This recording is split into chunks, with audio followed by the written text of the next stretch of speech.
Bienvenidos a esta nueva entrega de nuestro especial COVID-19. Casi todos los días los Estados Unidos rompen su propio y triste récord de casos de contagio con el nuevo coronavirus. El presidente Trump, sin embargo, sigue restándole importancia a la crisis. En nuestro especial de hoy le echamos un vistazo a este país en el que el virus se está propagando más rápido que en cualquier otro lugar del mundo. El estado de Georgia fue el primero en levantar el confinamiento. Los restaurantes y las tiendas volvieron a abrir. Al principio parecía que todo iba bien, pero ahora las cifras de infección vuelven a dispararse.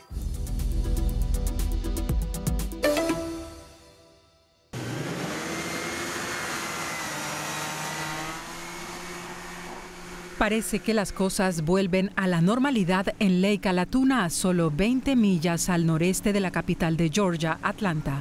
Vemos de nuevo barqueros en el agua y a nadie que lleve una máscara. En Atlanta y todo el estado, un gran número de restaurantes y tiendas reabren sus puertas. Georgia retorna a la normalidad por orden del gobernador, aunque reina cierto escepticismo. ¡Hey, señora! Póngase la máscara. Condado de DeKalb, Atlanta. Un puesto de comida, algo que se ve mucho en estos días. Nos dicen que aquí viven sobre todo afroamericanos. Hoy largas filas llenan el área de parqueo. Les corresponden un paquete por auto y por familia. ¿Qué tal, hermano? Ya voy. Yo te lo traigo.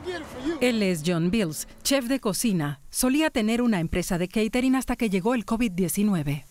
Estoy con mi barbacoa en la calle. Bills asegura que la decisión de suavizar las restricciones tan pronto le permite trabajar y alimentar a su familia, pero también es consciente del peligro que supone para su salud. Eso le preocupa. Ya sabes, ¿cómo es que abrimos si aún no hay una cura? Es como enviar a personas afuera a ver qué pasa, como conejillos de indias. Los afroamericanos que viven en estos barrios históricamente marginales son los que más han sufrido la cuarentena a causa del COVID-19. Ahora también sufren las consecuencias de lo que para muchos es una apertura precipitada. La tasa de mortalidad de los afroamericanos supera a la de los estadounidenses blancos o de origen asiático.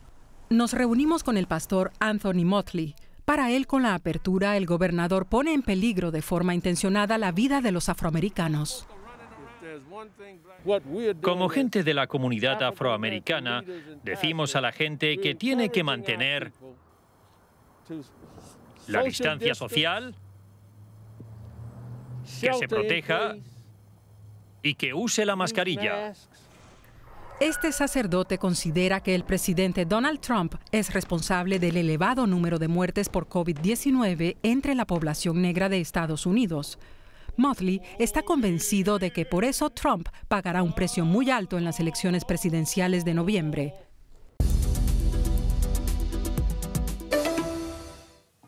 La pandemia del coronavirus no da tregua en Estados Unidos. Con más de 350.000 casos confirmados, el estado de Florida superó en contagios a países como Italia y España. Esto a pesar de que Italia tiene casi el triple y España más del doble de habitantes que Florida.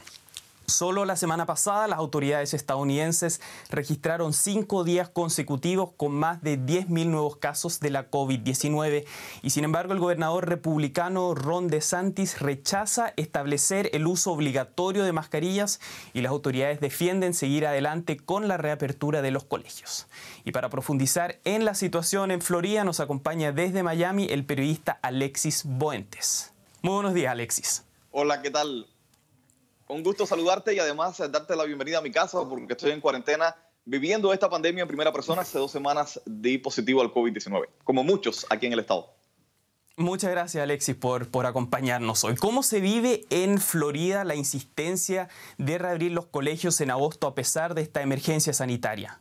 Esa es solamente una de muchas preocupaciones que tienen los residentes del estado de la Florida. Muchos se cuestionan si enviarán a sus niños a las escuelas teniendo en cuenta el momento que se está viviendo aquí en la Florida, el alto número de contagiados y cómo las escuelas, precisamente por lo difícil que resulta mantener el distanciamiento social en un aula, pues podría convertirse en otro centro, en otro epicentro de contagios. Sin embargo, no todos los condados lo están asumiendo de la misma manera y en este sentido hay mucha libertad para los superintendentes. Por ejemplo, el condado Miami-Dade es donde se registra en estos momentos el mayor número de casos. El superintendente del condado, del departamento escolar aquí en Miami-Dade, ha sido muy claro y de momento se están preparando varias alternativas, incluso para que los padres tengan la oportunidad de elegir si envían a los niños a las escuelas en un programa que sea 100% presencial, si escogen una opción mixta, es decir, horas en la escuela, horas desde la casa, o si por el contrario deciden mantenerse todo el tiempo con esta educación a distancia utilizando las computadoras. Yo creo que si algo ha funcionado bien aquí a nivel estatal ha sido precisamente este tema relacionado con la educación, y me refiero exactamente al condado Miami-Dade, también al condado Broward, porque desde un inicio, cuando se registraron los primeros casos, tomaron esta decisión de enviar a los niños a sus casas, entregaron tabletas, equipos electrónicos para que pudieran conectarse y además la opción del internet gratis. Alexis, ¿qué tan fuerte es la presión que ejerce la Casa Blanca sobre los gobernadores para que vuelvan a una supuesta normalidad? Ese es un tema interesante, sobre todo teniendo en cuenta que aquí en la Florida hay un gobernador republicano y que de alguna manera ha habido mucha falta de acuerdos entre las distintas instancias de gobierno. Por una parte vemos ese discurso que se repite desde la Casa Blanca, un presidente que insiste en que no se va a poner la mascarilla. Este fin de semana incluso daba una entrevista reiterando su postura y el hecho de que la mascarilla se ha convertido de alguna forma en un tema político. Él insistía en que quiere concederle a las personas la libertad de decidir cuándo usarla, cuándo no usarla. Incluso ha estado presente aquí en la Florida en momentos críticos. El tema del coronavirus no ha estado en su agenda política en la Florida. Llegó al aeropuerto sin su mascarilla. Vemos que de alguna forma el gobernador estatal tampoco ha insistido en el hecho de que sea de una forma obligatoria, pero a nivel de ciudad, a nivel de condados, sí hay diferencias. Y yo creo que ese ha sido un punto muy negativo desde el inicio de la pandemia, al menos aquí en la Florida. No se ha trabajado de manera conjunta entre la Casa Blanca, el gobernador y los alcaldes de los condados y de las distintas ciudades. De hecho, hay, por ejemplo, te pongo el caso del sur de la Florida, otra vez el condado Miami-Dade, porque además vale la pena teniendo en cuenta que es el centro de la epidemia. Pasan semanas y no hay comunicación entre el alcalde del condado, los alcaldes de las ciudades y el gobernador, y cada uno está tomando medidas por su cuenta. Y, por ejemplo, en Miami-Dade es un área metropolitana muy grande, dividida por varias ciudades, muy cerca una de la otra. Hay personas, para ponerte el ejemplo un poco más fácil, hay personas que, por ejemplo, viven en la ciudad de Hialeah, trabajan en Doral. En Hialeah, durante algún tiempo la mascarilla era obligatoria, en Doral no, y las personas no sabían, bueno, en qué parte de la ciudad sí debo ponerme la mascarilla, en qué parte de la ciudad tengo el permiso para quedarme en casa y no ir a trabajar, por la falta de acuerdo entre los gobernantes, entre los políticos. El periodista Alexis Buentes, que nos acompaña hoy desde Miami, muchísimas gracias por esta entrevista y una buena recuperación ahí en casa. Muchísimas gracias. Gracias por la preocupación de lo que sucede aquí en el sur de la Florida. Texas y Arizona son actualmente los estados de los Estados Unidos más afectados por la pandemia. La capacidad de las morgues y crematorios se está agotando. Incluso han llegado a pedir camiones refrigerados para lidiar con el alto número de defunciones. La ira de los familiares contra el gobierno crece a diario. Para Amanda y Gina, su abuelo José García era como un padre. Les enseñó todo lo que saben, les hizo ser quienes son hoy. Pero recientemente murió de coronavirus como tantos otros en el estado de Arizona. Fue horrible dejarlo allí solo. Sabía que no podíamos estar a su lado mientras luchaba por su vida. Debió enfrentar todo eso solo. No había nada que pudiéramos hacer. Es simplemente desgarrador.